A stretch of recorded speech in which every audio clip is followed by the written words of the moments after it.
Hello. Hello everybody, welcome to today's Q&A session with Chris. We are here today for the next hour to take your questions on all plant related questions. If you have any questions, it'd be really helpful for us if you could just let us know in the chat where you are located, and that will help Chris to tailor his answers to your conditions. So we might, welcome everybody that's come in nice and early. We've got a few people already and a few questions. So what's the thing that looks like a moss that you sell? It's a native Australian ground cover. Would you grab a nice one of those Yes. for us, please? Yeah, it's, we give it a couple. We've got Zen moss, is one thing we call it, lime lava, but the proper name is Chloranthus biflorus, and here's a lovely one here. And what that, and it's a very interesting plant, and when you understand where it comes from, this comes from above the snow line. So if you went up to the top of Mount Buller or any of those other snow mountains, went up above the snow line, and then in the rocks up high in the right up near the top of the mountain, you'll find these growing in cracks in the rocks, and there'll be a bit of gravel and dirt and stuff in the cracks, and these will form beautiful big mounds, and they'll grow, lovely big mounds, beautiful and green and soft, and water flows down through them. So there's water, melting snow and things like that flows down through them. So they love plenty of water and nice loose soil conditions. So if you've got clay soil, you dig a nice big hole, mix lots of potting mix through it, keep them well watered. They love a bit of fertilizer. You'll find that they grow really, really quickly. In fact, if you buy a small one, you'll have one this size in a matter of months in the warm weather. So they grow really quickly in the warm weather, and then in winter they're covered in snow. They're buried in the snow and they're sort of frozen and cold, and then the snow melts and they take off and go again in the spring. But once you understand what they don't like sort of to sit in heavy wet conditions, and they don't like the shade. They like the sun, and they like good drainage and plenty of moisture. Fantastic. All right, so we'll go over to Instagram. We've got It's Me Donna, who asks, is it okay to use soil for new plants that have jumping worms found in it? Now, this It's Me Donna is in Southern California, so this may be an American issue. Jumping worms don't sound like good worms, do they? I'm wondering if it's nematodes. Yeah, or millipedes or something like that. Not too sure, but jumping worms. I'm going to Google it. Let's go on to the next question while you Google the jumping worm, and we might be able to sort that one out. All right. So the next question. All right, it's me, Donna again. Do you know the best way to grow moringa trees in Southern California? I reckon you'd want a greenhouse, even though it's quite hot in Southern California. In Australia, the moringa is growing sort of right up in our tropical zone at about 12 degrees latitude, and so I reckon you'd want a bit of a greenhouse, and you'd want a bit more humidity than what you naturally have. So a nice humid greenhouse, plenty of warmth, and you'd be in business. Okay. All right, this is quite interesting. So I've Googled, what are jumping worms and why are they bad? And Dr. Google tells me that jumping worms are Amynthus species, are highly invasive earthworms from Asia that thrive in the top few inches of soil, consuming mulch, leaf litter, and nutrients at an alarming rate. They are destructive because they turn healthy soil into dry, granular coffee ground-like castings. Wow.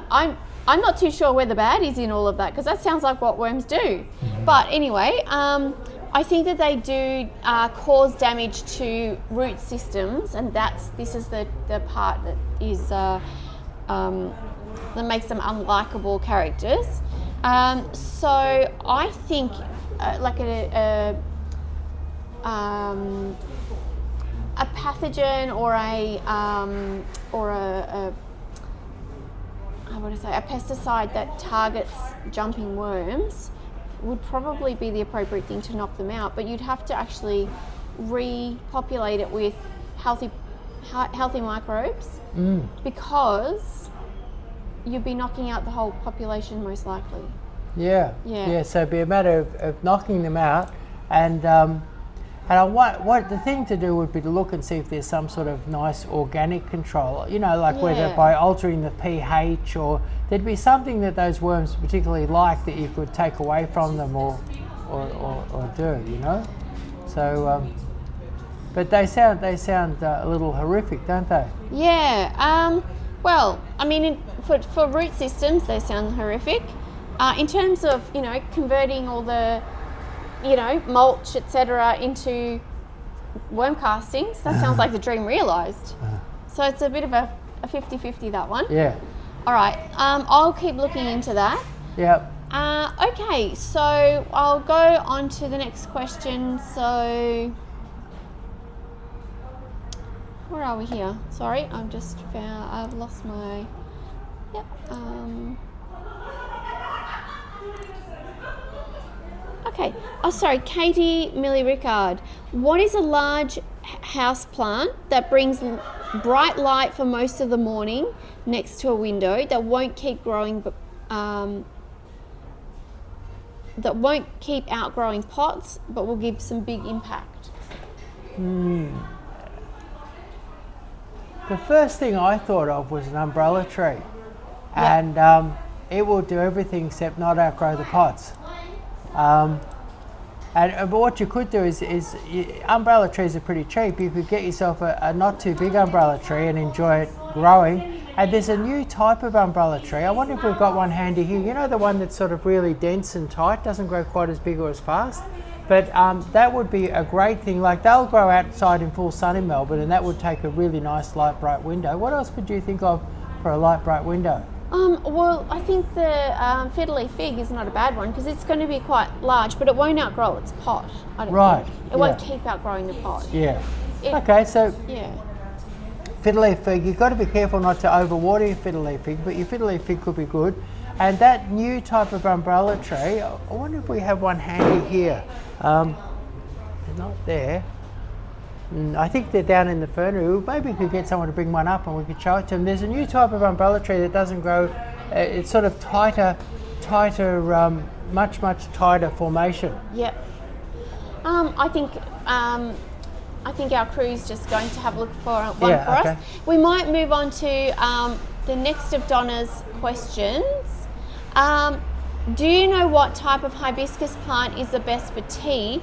Mine grew very tall but had no flowers or berries, and she said she's in Southern California. Now, do you know what type is the best for tea? I have no idea. I do, because I grow it. All right. Okay, and it's called Hibiscus subdifera. It is also known as Rosella or Roselle, depending on where you come from. I think the type I use is a Jamaican variety. You do have to have quite warm temperatures to get it to germinate, and it will, like if we're in a cool temperate climate, it will die down over winter. Yep. But that you just keep collecting the seeds from the center of the flowers. Now, it's not the flowers that are used for the tea, and it's not the leaves that are used for the tea either. It's actually the calyx that holds the flower petals onto the plant. Right. Right. And the calyx is a lovely, what is it? It's a lovely burgundy color. It's very similar to the color of the heuchera there. And when you put it in drinks, it makes everything go red. Right. Yeah. Now you can make jams out of it, and you can also make dry it and use it for teas. Wow. It's also very good if you make a syrup out of it. It's good for cocktails. Wow. Yeah. Interesting. Yeah. And what's it taste like?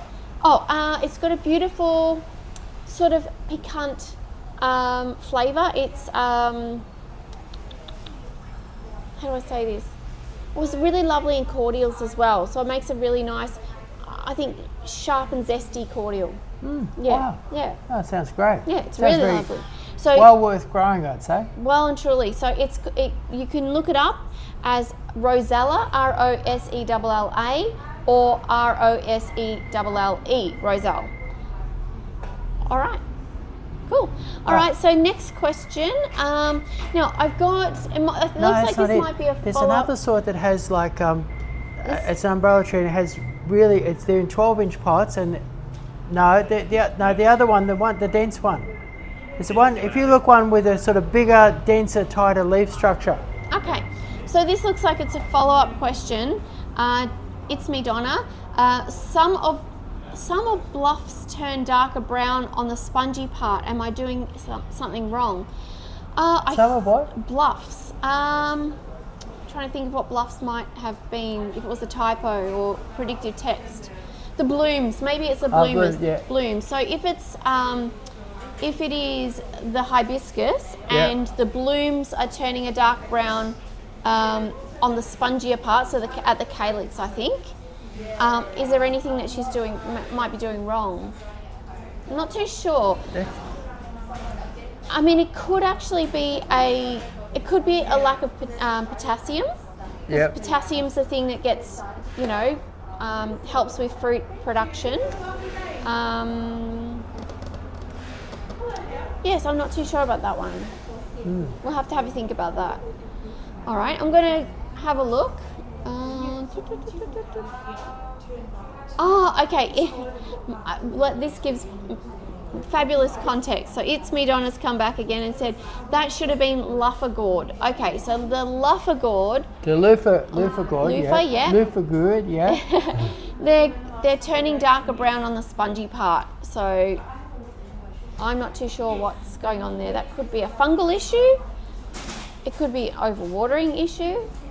The thing with your loofah gourd is the loofah gourd is a thing that, yeah, that's it. Let's show now. Back on the question of something that won't outgrow. This is a kind of a new type of compact umbrella tree, and this would adore that spot that you've got very, very lush and green, and it doesn't grow nearly as fast or as quick. It's sort of like a compact umbrella tree. So the person had the light sunny window and they wanted something that wouldn't quickly outgrow the pot, and this would be this type of compact umbrella tree. It's a new sort. I wonder if it's got a name on what it is. I'm not sure. It's just a Schiffer. Yeah, they haven't, but it's basically, we sell the normal umbrella tree, and this is a new type of umbrella tree that has shortened internodal spacings and is much more compact than a normal umbrella tree. Okay. And this would be the perfect answer to that question about a light bright thing that wouldn't keep constantly outgrowing its pot. Yes, that is a beautiful specimen there. Yeah. All right. Let's get rid of this. All right, so Maria has joined us on Facebook. On the side of our house, on the south side. Hang on, about the gourds. I just finished about the gourds. Sorry, the gourds. Yeah. So on the gourds were the first containers that humans used, and they were able to carry water, and it actually means that humans become much more mobile. They used to have to live beside the river, and they could actually carry water and venture off into the desert or wherever, or carry food or seeds or various things. So gourds, they're in the pumpkin family, and they could hold, and that humans could cut the top off them, dry them, hollow them out, and also loofahs, people use them in the shower, to get rid of dead skin. That's that sort of funny, sort of sharp kind of sponge that you use in the shower, and it gets rid of your dead skin, and that's the heart of the gourd, and then the outside of the gourd is actually a hard shell. That's right. And the thing with the gourd is that a gourd takes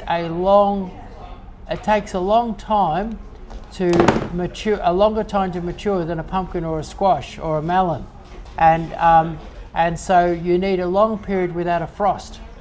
And so the problem you could be having with your gourds is that they may not.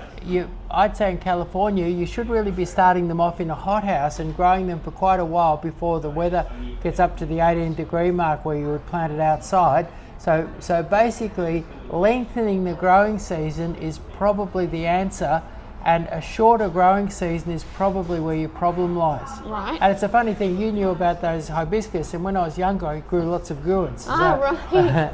So I've only grown them once, I think because I didn't use the loofahs. Right. I didn't use the inside bit, so I just let it go. Yeah. But they're good for making instruments as well. Right. Yeah. There's lots of uses for gourds. They're like a. Would you say they're really good? Yeah. All right, so we'll move on to Maria. So Maria, I'll try to see where Maria is, and everybody, if you just remember to put your location onto your question, that will really help us to tailor the the answers to your exact situation. So Maria has said one side of our house is on the south side, so it's in shade during winter, but in full sun during summer. It's narrow, so I'm wondering what plants to put there. It has a high fence. 2 bedrooms look out at this area, so would like to place something that's attractive from the bedroom windows. Is there anything that you could suggest? Whereabouts they live? I don't know, but I'm just going to check to see if Maria has. Maria, if you're listening now, and we've read out your question, and we're just wondering whereabouts you're located so that we can tailor the question to you. So it's a narrow, shady area. Narrow, shady area. Yeah. So, Mornington, Victoria. Mornington. Okay, no worries. So I'm thinking Chinese star jasmine is really, really good.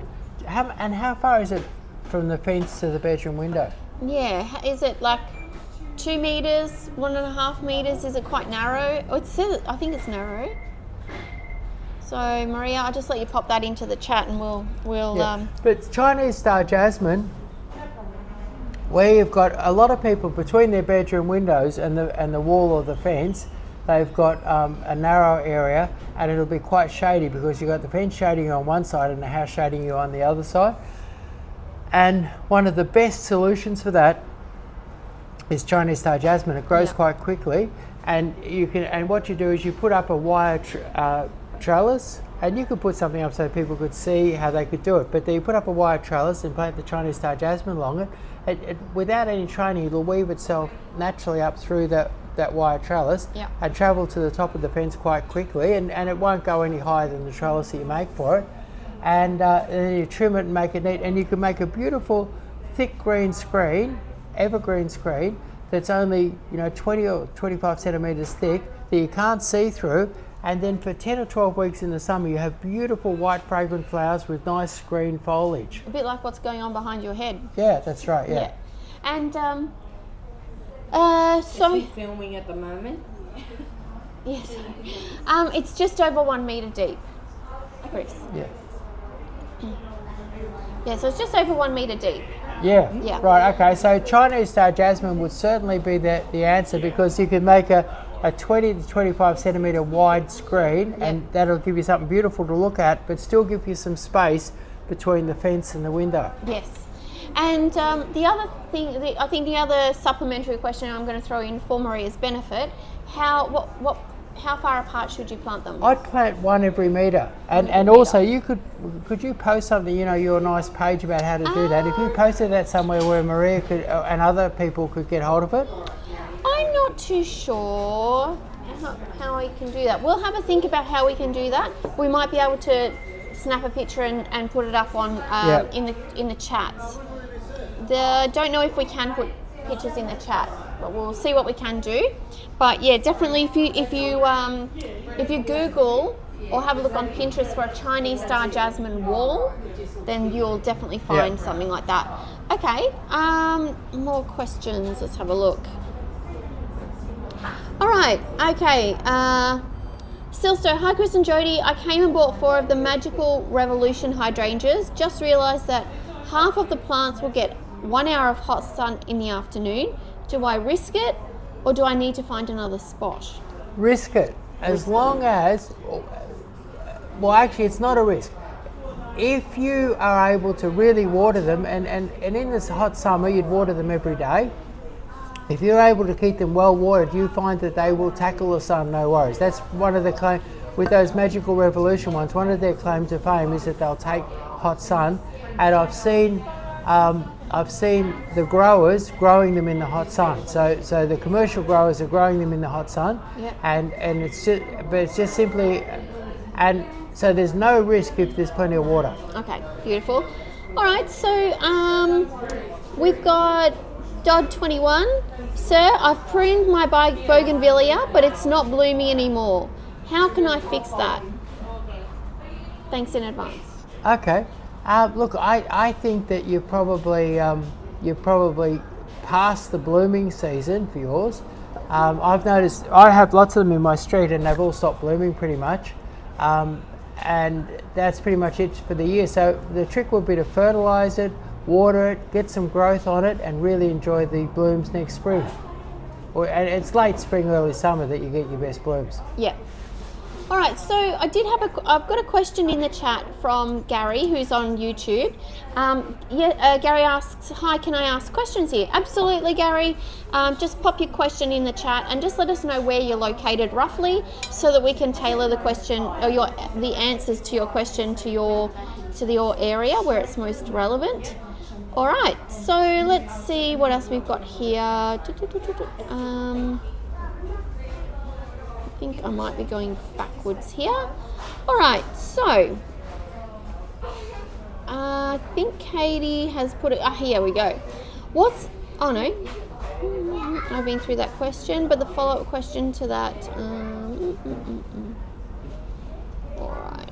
Yeah. Sorry, Katie asked about the indoor plant, and she had a little follow-up comment and said it's for a little dry area that has a beautiful floor-to-ceiling old window. So that umbrella tree would have been perfect for that situation. Particularly the compact form of, yeah. Yeah, absolutely. All right. Hi. Let's just have a look and see what else we've got here in the questions. Yeah. You might help this lady here. Okay, so I just want to put something nice on there. No, it's actually, it looks like it's shaped as well. It's actually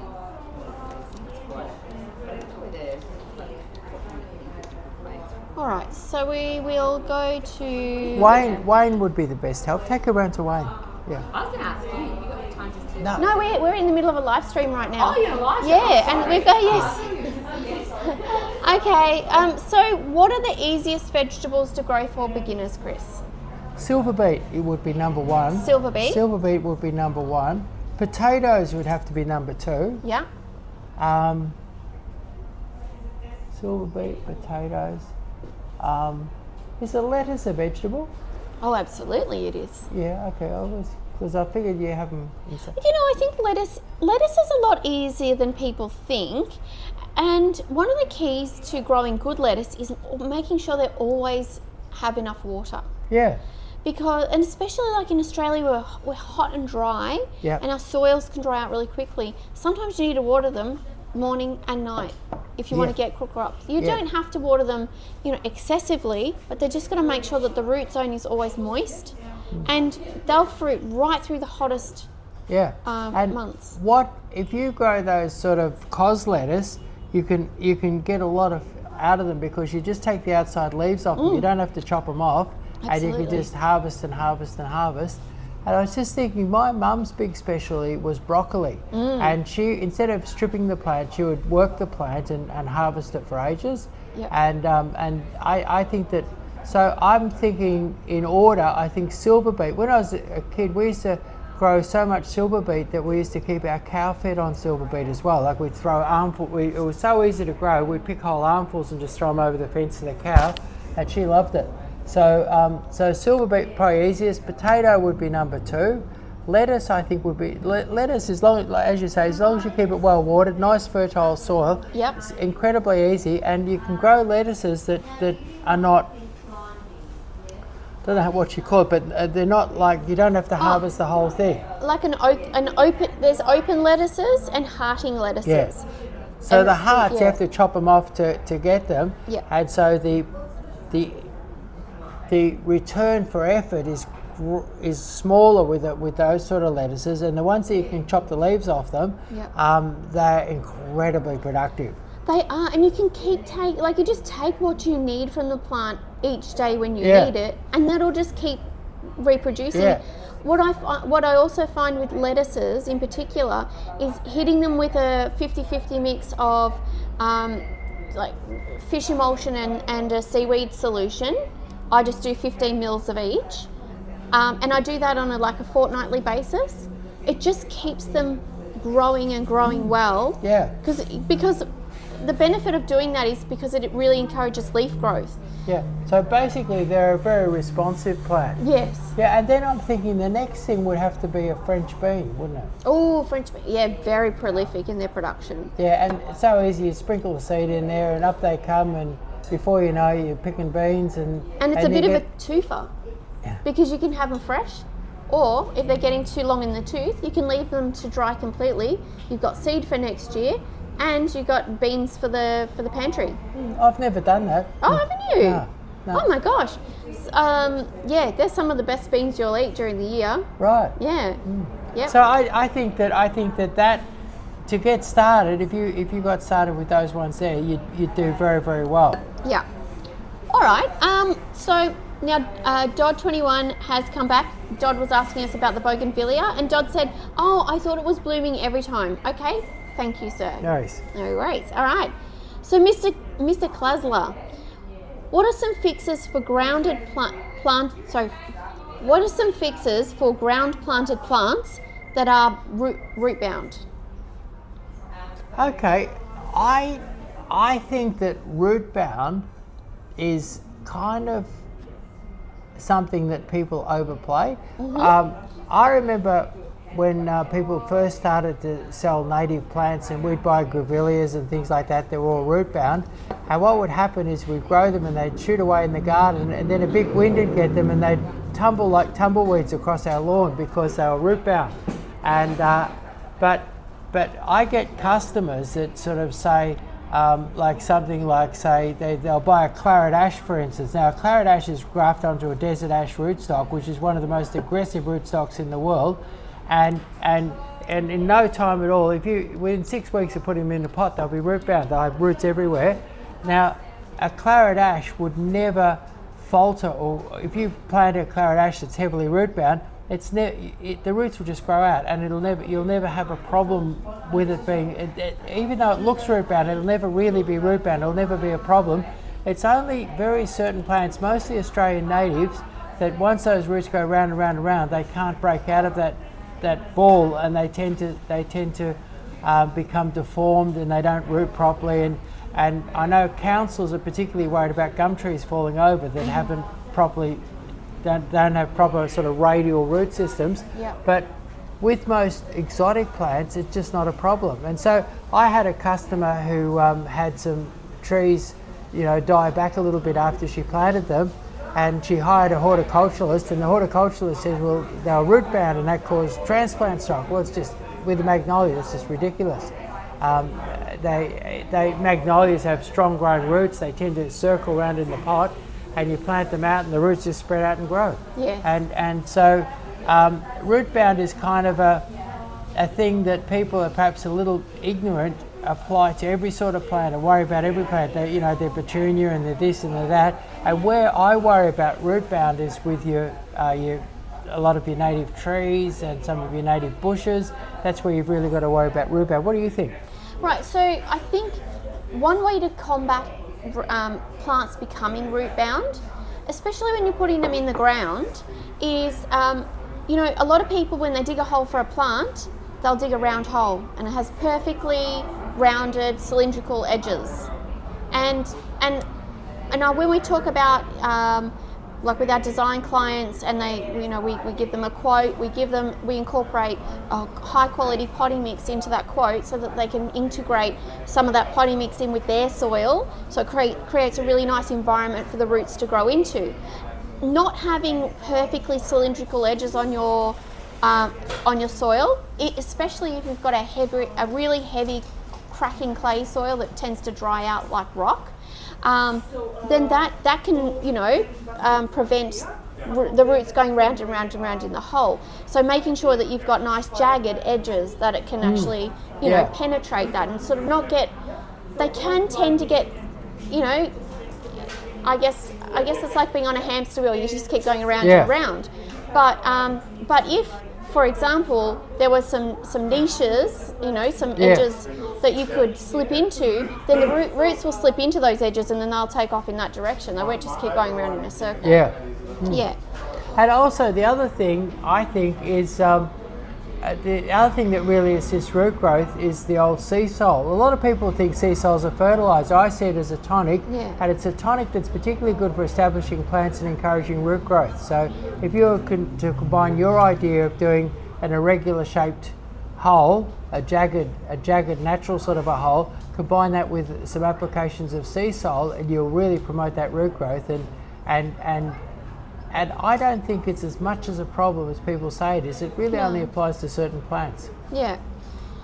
And I think you were explaining to some of our clients the other day about how, you know, the horticulture industry is quite different today. We sell a high volume of plants. We got very high turnover, whereas, you know, maybe back in the 70s we might not have had that kind of high turnover in the nursery. So plants had more of an opportunity to become root bound in the nursery before they went out to customers. Yeah, they would often sit on the floor for a year or two. Yeah. And I'm amazed here. A lot of plants are in and out within 3 or 4 days.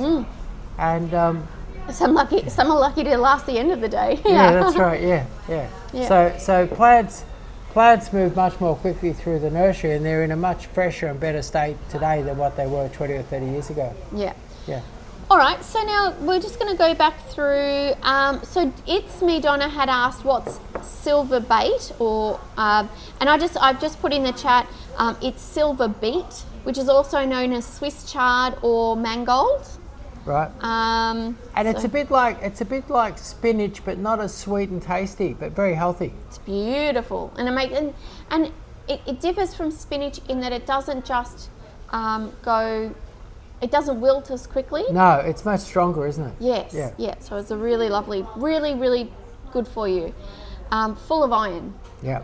Okay. So DGS774 is on Instagram. Any tips on growing Wollemi pine in a pot? I was actually at a nursery the other day, and they had Wollemi pines in really big pots. And so basically, high quality potting mix, plenty of fertiliser, keep them well watered, and I saw them in 100-litre pots about 2.5 metres tall, looking absolutely fabulous. All right. Okay. I've got some. Okay. I just need to refresh my feed here because there's a bunch of questions on TikTok, and I haven't got them popping up for me, but I know they're here, so we will have a look. Sorry if you're on TikTok and you've been... All right, so how can I stop birds from eating my tomatoes? They won't touch my strawberries, but will eat the tomatoes with joy. That's an interesting question. How would you stop? One thing, at our place we've got we bought our house with a little tomato house. And I thought it was silly, but we're growing tomatoes actually in a house with a plastic roof and sort of fine wire netting on the sides, and we don't have any bird problems. So perhaps in the future you might create some sort of a structure. Like a lot of tomatoes are grown in hothouses, and we've grown beautiful tomatoes in our tomato house. So maybe you need to create a structure so that you're not fighting or scaring or worrying about the birds too much. Yeah. But I mean, just in terms of getting rid of birds, I know one nurseryman I knew had a few problems with birds attacking his plants, and he bought lots of plastic snakes and put them all over the place, and he found that scared the birds away. You know the problem I find with that? And because I've just come back from a few days in the hills doing some work for my uncle, and out in his garden he's got plastic snakes all over the place because he thinks it's really funny to scare my aunties, etc., when they come to visit. But you can't tell the difference between a real snake and a fake snake sometimes, which can be a bit problematic, especially when you're in Australia and we have the top 4 deadliest snakes in the world. Oh, right, yeah, so you could... All right, so Jay is on TikTok and had said Italians boil silver beet or silver chard with garlic, a drizzle of olive oil and a squeeze of lemon to serve. Wow, Yes, I reckon they that do. would be fantastic. It tastes delicious. My neighbours used to make that all of the time. I really love it. Wow. Okay. I was raised on silver beet at least 4 nights a week, and we just had water, pepper and salt was our... that was the pommy way of eating Yes, that's right. silver beet, just water, pepper and salt. And overcooking it. Yeah, Cooking it to its death. yeah. Yeah. All right, so Pete Lamb is on here. He's on TikTok, I believe. Hey, what's that recipe again? I need to memorise it. Absolutely. I want to Okay, get so back you- into silver beet with that. Right, I so think you want to plonk your silver beet in hot water. Yeah. Just dunk it for a little while until it just starts to wilt. And then you want to put garlic, add garlic, Yep. a drizzle of olive oil, and squeeze some lemon to serve. Now, I actually do mine in a non-stick pan, Yep. or in the cast iron or whatever. And I cook the garlic first. I saute the garlic first with some In the olive olive oil? Yeah. Yep. And then I chuck the silver beet in there and get that wilting. And then I'll Have you boiled the silver beet first? I just rip it, I shred it, Yeah. or chop it into large chunks. And then wilt it in the pan. Yeah, and actually what I tend to do is, because there's the stalks of the silver beet, I mean, I never waste them. I waste not, want not. They are great, and they taste great. So better to use them. But most people just use the leaves. When I'm sautéing the garlic, I usually saute the stems. I just chop them up finely. Yep. Saute the stems, and then I put the leaves in there. Right. Yeah, wow. and then put a bit of lemon over the top when you're done. Wow, that's is interesting. delicious. I'd love to try that because that would make silver beet into a really, really nice dish. Yes, and hot tip, the best silver beet I've ever grown has been a variety called Barese, which is an Italian variety. It has super huge leaves. Right. And it just keeps going and going and going. You just keep picking the outside leaves, and it just keeps growing into a tall stalk.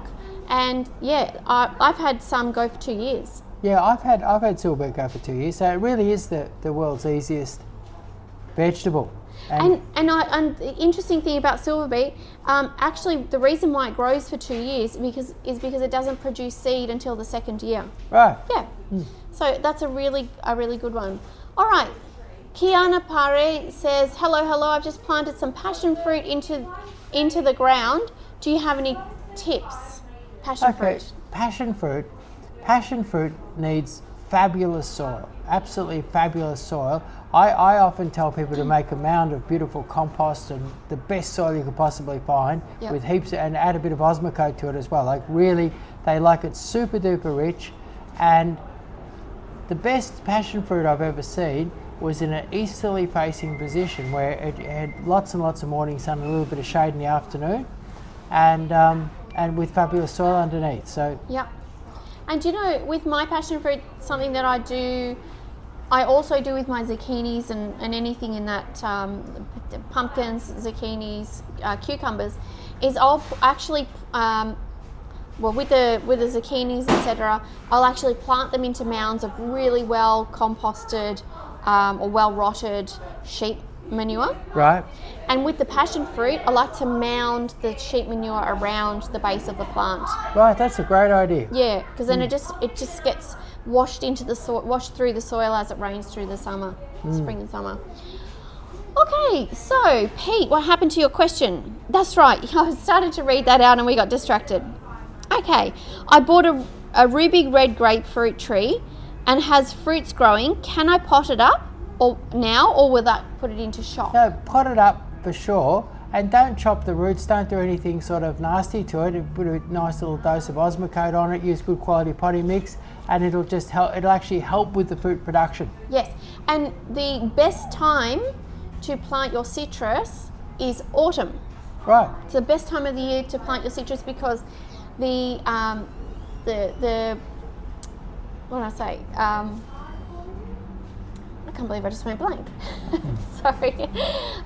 So the best time to plant your citrus is in autumn because the soil is still warm, but we don't have that crazy heat going on that we had in summer. Yeah. And that will really get them growing, the roots establishing well. Yeah, my favourite planting time is late summer and autumn. Yeah. Well, what's your favourite time of the year to plant exactly? 25th of February. Why? And what happens, I find here, I've been working outside all my life, and pretty much every year on the 25th of February, just around that time, the evaporation rate halves, the weather's still warm, the soil's still warm, but things stop drying out. And so the danger period is over, and the only real danger, like here in the nursery, is I've been pushing my staff to water through the heat, and I have to put the brakes on. I have to say, slow down, stop it, give it a rest, leave it for a day, because all of a sudden, but the evaporation rate halves, and from the 25th of February, it's nearly 10 months till you get nasty hot weather again. So you've got this long period of nice gentle weather that we have in Victoria, because we have a fairly gentle winter when you compare it to other parts of the world. And so we've got this long period of gentle weather. You've got a period where you've got low evaporation, beautiful warm soil, warm sun. Your plant roots in, it's all set up, and it's ready to charge away in spring. So that's my favourite planting time. And what I'm doing now is I'm revving up my. We have a production nursery, and I'm revving up the potting and the planting right now, so that we're at a production peak on the 25th of February, Yep. and then by the end of April we'll be tapering our production. Fantastic. All right. So we have got a question from iMama. Love the plants hanging behind you guys. What are the flowers and how much, please?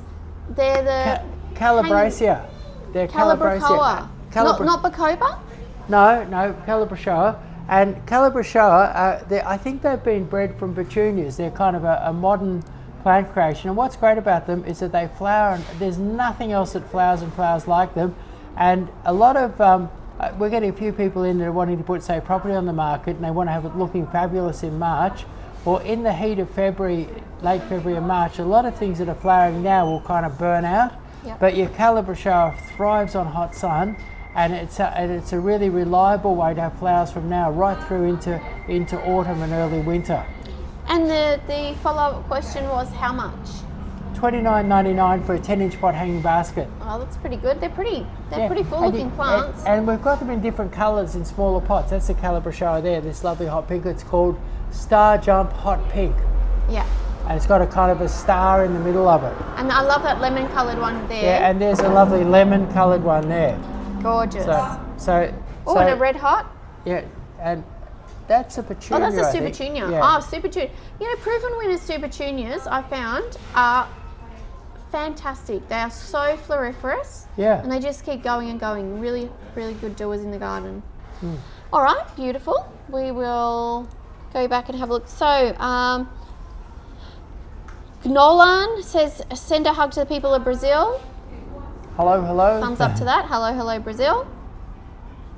All right, let me just have a quick look through, see if I've missed anybody's questions. Okay, so more. Oh, we've got quite a bit going on in TikTok here. All right, so with the silver beet or the Swiss chard, cut into 1/3 pieces. Boil in salted water until tender. Drizzle olive oil, season, and dunk bread. And dunk.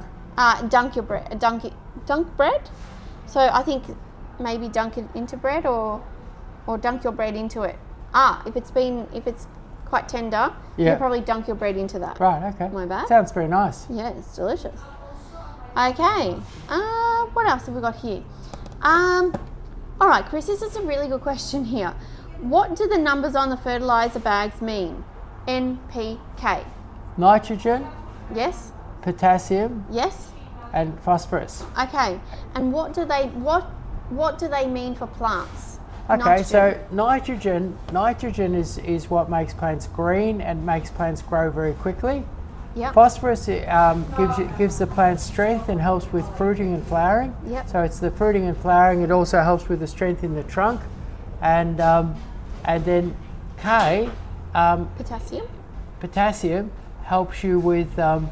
It helps fight disease. Yep. It reduces fungal attacks and things like that. It makes a deep green in the plant, and it makes. If you have too much nitrogen, you tend to have cellular elongation, whereas with more phosphorus and potassium, you get more cellular multiplication, and you get a much stronger, healthier plant. Yes. So basically, they're the key elements that, together with calcium, make up the majority of the things that a plant needs to grow. Of course, it needs things like copper and it needs other micronutrients, but they're the main body of nutrients that you need to. And then what happens? Different crops. Like I remember for growing when I was a kid, I was in a potato growing area, and so the popular fertilizer for growing potatoes, and you'd walk into the produce supply, and you'd ask for a bag of 5, 2 and 1. Yep. And that was 5 parts nitrogen, 2 parts phosphorus, and 1 part potassium. And they'd found that was a good combo for growing potatoes. And so all the different crops have different NPK ratios. Yes, that they prefer. Yeah. Fantastic. All right, that's very helpful. Chris, where is this? Where did that question go? Sorry, I've just lost the question. Why do my plants look dull despite frequent watering? Well, frequent watering, and particularly if you've got the plants in pots, frequent watering is washing away the nutrients, washing away the calcium, washing away the nutrients. And you can even get a situation with a lot of plants that are sort of like, say, like an English box, for instance. When, say you've got a beautiful English box topiary in a pot, and you might be putting your NPK type fertilizer on it regularly, that's your nitrogen, phosphorus and potassium, and eventually it won't work anymore. All of a sudden it won't work. The plants just get dull and yellow, sort of a yellowy browny kind of colour. And what that is an English box and quite a few other evergreen plants aren't able to process the NPK without calcium. Yes. And so what you need to do is you need to put a good dose of calcium, and particularly with pot plants, calcium is very water soluble. Yes. And so what happens is the calcium tends to disappear, and with the calcium gone, the plant can't process. Many plants can't process NPK. And so they go dull and miserable, and you could be putting the NPK on them and nothing happens. Nothing's working, that's Yeah. right.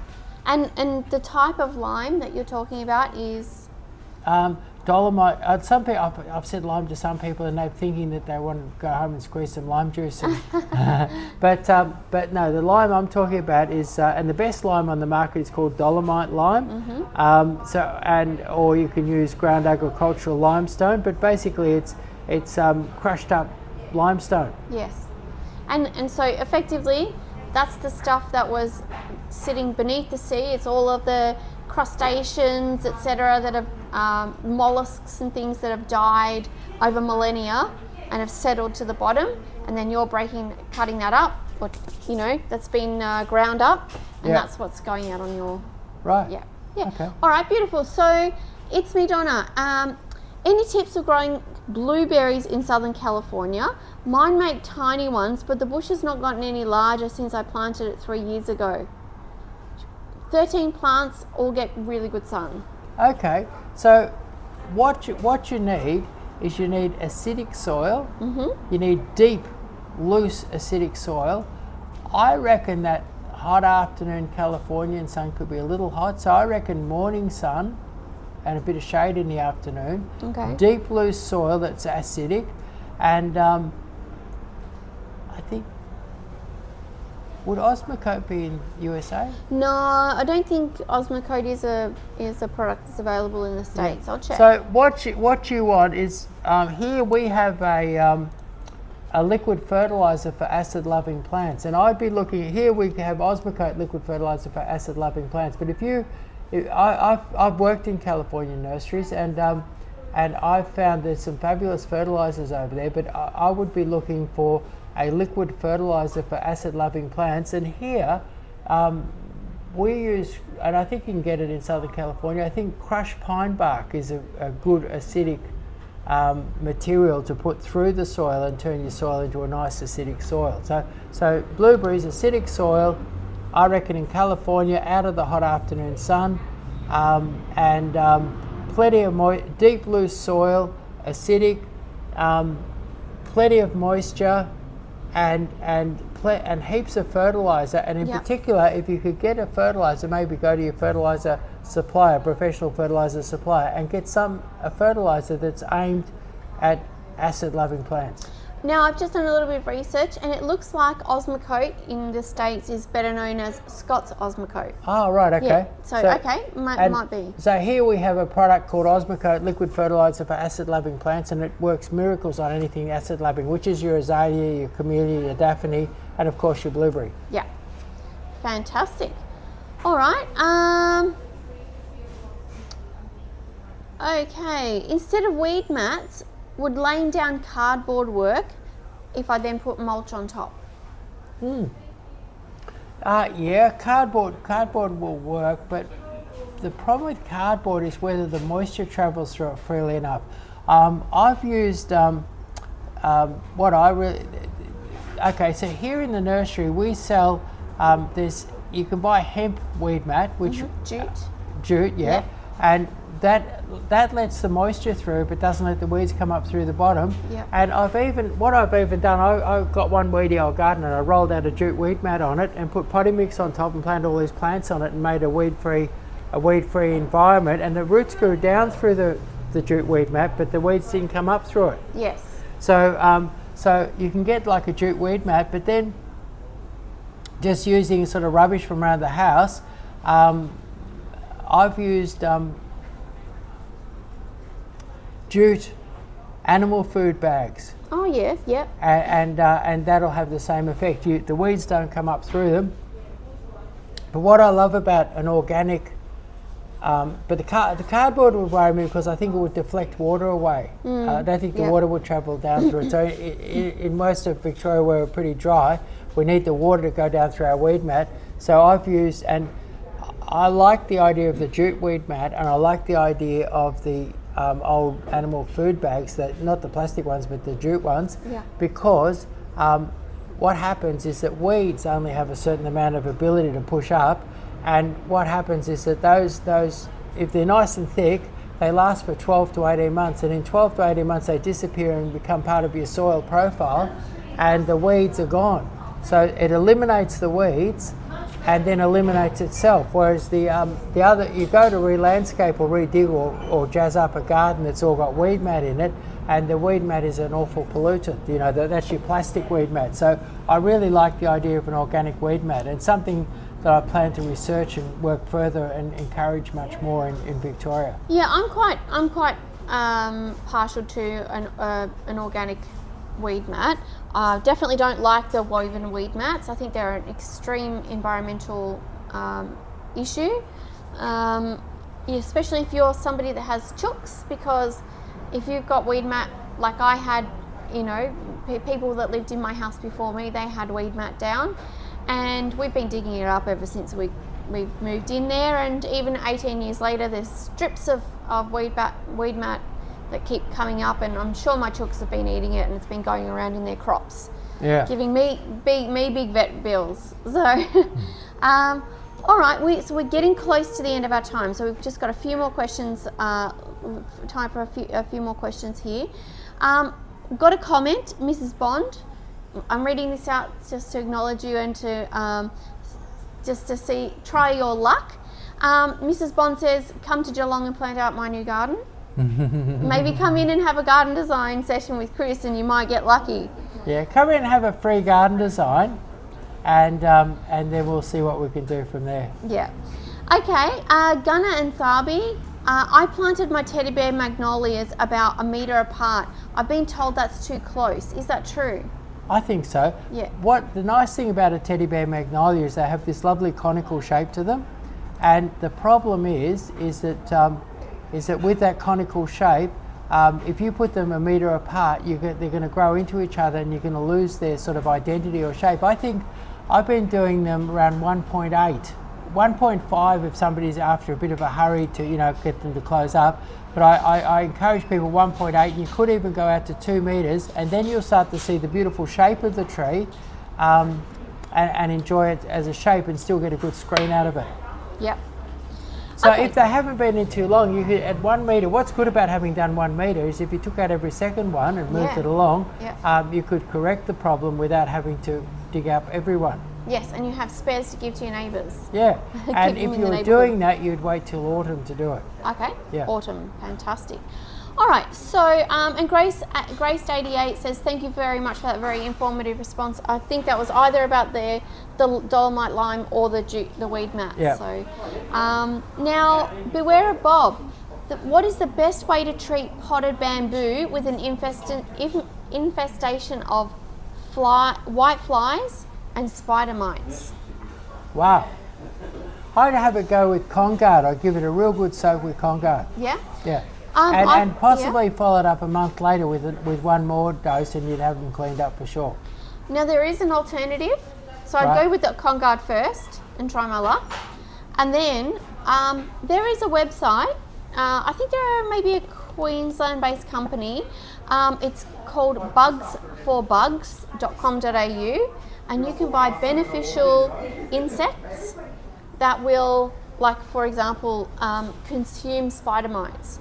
So if you buy them, you can get them in the post, and there might be 20,000 of these predators that you sort of put out in your problem areas, and they will get out there and they'll consume all those spider mites and get on top of that problem for you. Wow, that's good, because that's a more natural way of doing it, and because the problem with the Conguard is that you can be killing off some beneficial things as well.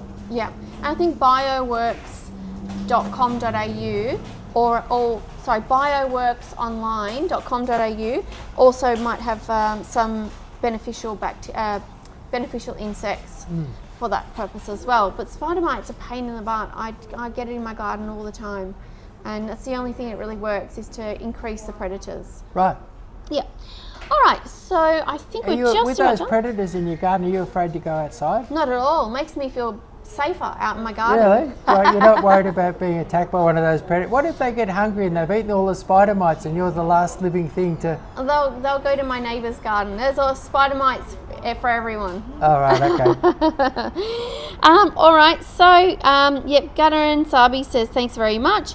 Nick has a very important question, and we might make this our last question. I don't see any other questions that I've missed. Nick has asked, do you have free delivery anywhere in Melbourne? We do. That's right. If you spend over $399, we deliver for free, and it's not just and we do like the bigger Melbourne. You get right up to, I think, without incurring an extra charge, you could be right out to Warburton. You're certainly well out past Pakenham, right down the peninsula, or not all the way down the peninsula, but a good distance down the peninsula, and sort of like down, getting out towards Melton, and on the north side you're out to Mickleham, and I can't think of all the suburbs out there, but we do. It's the greater Melbourne that we do for free when you spend over $399. But not just that, we also go up as far as Terrelgan. Yep. And then we go as far as Terrelgan, we go down as far as Leongatha. Yep. And we go down towards Phillip Island, but not quite to Phillip Island. And then we do Geelong and the Surf Coast. We do Ballarat, we do Bendigo, and we do Shepparton, all for free with a $399 spend. Fantastic. That's and what amazes me about that is we've got guys madly doing deliveries and running all over the place, and we use Renault vans, and they're great vans, the bigger master vans, and we're getting about 60,000 kilometres a year on the vans. So and within a couple of years they're up around 200,000 or 300,000 kilometres. Yep. So it's amazing the number of Ks that we do doing those free deliveries. And the thing that I like, one of the reasons why I did do that, the free delivery thing, is that the vans are good advertising. They've got a lot of sign work on them. People can see the vans. They're good advertising. But also, the nursery industry in Victoria is kind of like it's a cottage industry, and people work. There's big flash nurseries, but there's lots of people working away producing interesting little things. And we've got 15,000 items on our website, and what we're doing is that we'll go up, and there's a guy who does beautiful natives up there in Terrelgan. So we go up there, we do a whole lot of drop-offs going up to Terrelgan, and then we're able to pick up a load of interesting natives and bring them back to our nursery. And then on the way back, the guy that grows the best weeping cherries is right out in the middle of Gippsland. We pop in there and pick up a few weeping cherries, and we do this, we do that, and up, as we go. There's a really good nursery, a growing nursery in Rochester, for instance. So when you're out to Bendigo, out to Rochester and do that. And so what doing those free deliveries has done is it's kind of made us like an octopus, and we're able to pick up from all the little growers and have this incredible range. And if you go to our website, you'll find an amazing range of plants. And if you come in the nursery, people that were in this weekend just came up and said, I just can't believe how many plants are here. And it's because of our free delivery and our big vans able to drop and pick up all over Victoria. And there's no other nursery that has the web of suppliers that we have, and it's because of our free delivery that we do it. Do you have a question in relation to delivery? Pardon me, and I've just lost my... I'm looking at the map and I've gotten myself lost. Here we go. The question is, do we deliver to Mansfield? We charge for Mansfield. I think Mansfield, it's not on our normal route, and we charge $120 to go to Mansfield. Okay, beautiful. All right, now I was just sort of looking here. Oh yeah, that's right. So our last comment is 12Hock12, who's on TikTok. I'm in Melbourne now, Chris. I was in the last live stream. All right. So when you come down to the nursery, you never know when you're going to pop into the live stream. That's right, yeah, you could be sucked in. It's like a vortex. And we do actually enjoy when people come in and stand around in the nursery watching our live Q&A. Yeah. Because, you know, it makes us feel like you're all, you know, here watching and part of what we're doing, and we really enjoy doing these sessions every week. The other thing is that on Friday we have our Grower Direct Flash Sale. What happens is that through the week we go out to all the different growers, we get a collection of beautiful, wonderful deals, and then we put them up for sale on the cheap. Yep. And so Friday, 12 o'clock, we have 100 items up for sale cheap, and and what I do is it's about a 1.5 hour show. Yep. And what I do is I take you through all those items. I say what's good about them, how you can use them, what they like, the advantage of them, what the price is. You see what they're like, and it's a way of and what it is with those 100 items, they're not all trees, they're not all ground covers. We do a bit of ground covers, a couple of succulents, we do a little bit of everything, so that you could, the aim of it is that somebody doing a garden project, say you've got a beach house or something and you're going to deck it out with plants, or you're helping your kids or your grandkids do a garden, you can basically put a whole garden together at our Grower Direct Flash Sale. On the cheap. And on the cheap. Yep.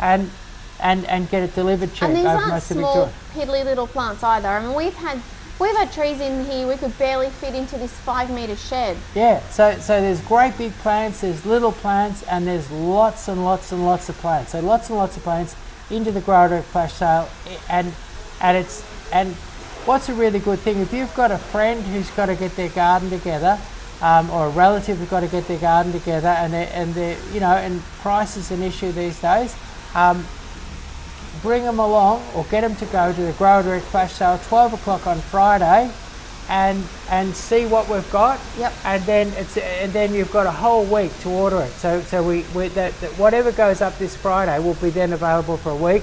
And right now you've got a page that you can go to for our Grower Direct Flash Sale, and there you've got about 100 items on sale right now that it would allow you to do your garden project on the cheap.